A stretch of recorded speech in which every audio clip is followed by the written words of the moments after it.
ایران کی پاسداران انقلاب کا کہنا ہے کہ آبنائے ہرمز پر نیا آرڈر نافذ ہوگا۔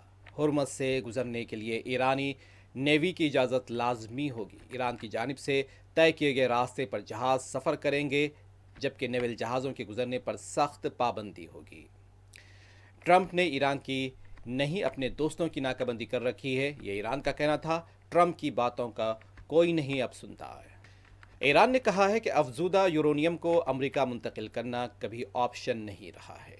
ایرانی وزارت خارجہ نے بیان میں کہا، افزودہ یورونیم کو امریکہ منتقل کرنا کبھی ایران کے لیے آپشن نہیں رہا، اور اس سے پہلے بھی ایرانی وزارت خارجہ کے ترجمان اسماعیل بقائی کا کہنا تھا کہ اپنے رہنماؤں کے قتل کا ذمہ دار امریکہ اور اسرائیل کو ٹھہرائیں گے۔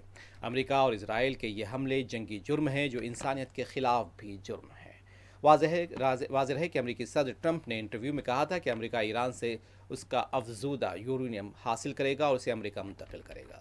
امریکی صدر ڈونالڈ ٹرمپ نے کہا ہے کہ ایران سے ڈیل کا عمل اچھی طرح سے جاری ہے، اور خطاب میں ٹرمپ نے کہا کہ ایران کے پاس کبھی جوہری ہتھیار نہیں ہوں گے۔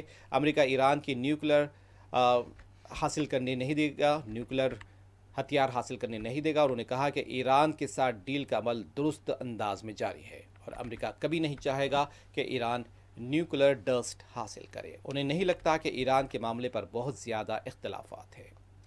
ٹرمپ کا کہنا تھا کہ مذاکرات ویکینڈ کے دوران بھی جاری رہیں گے۔ ایران سے ڈیل کے تحت رقم کا تبادلہ نہیں کیا جائے گا۔ بہت جلد ایران کی یورونیم امریکہ لائیں گے۔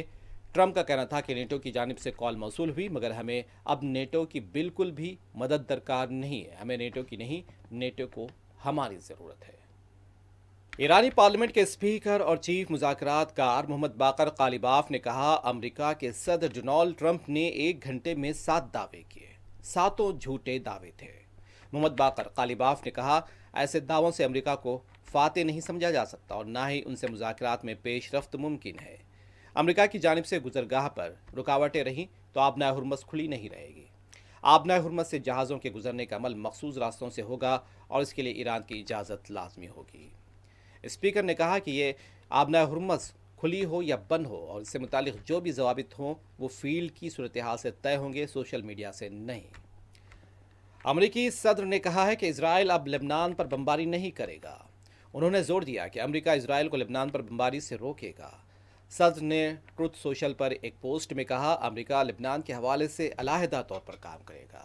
اس بات کی تصدیق انہوں نے کی ہے کہ واشنگٹن حزب اللہ کی صورتحال سے مناسب طریقے سے نمٹ رہا ہے۔ ایک علیحدہ پوسٹ میں انہوں نے کہا، ہم لبنان کو پھر سے عظیم بنائیں گے۔ امریکی صدر نے ایران کے ساتھ مذاکرات کو لبنان کے معاملے سے جوڑنے کی بھی تردید کر دی ہے، اور ساتھ ہی یورونیم کی حوالگی کے بدلے ایران کے لیے فنڈز جاری کرنے کی بھی تردید کی ہے۔ اسرائیلی فوج کی جانب سے لبنان جنگ بندی کے خلاف ورزی جاری ہے۔ لبنان کے متعدد قصبوں پر شدید بمباری کی گئی ہے۔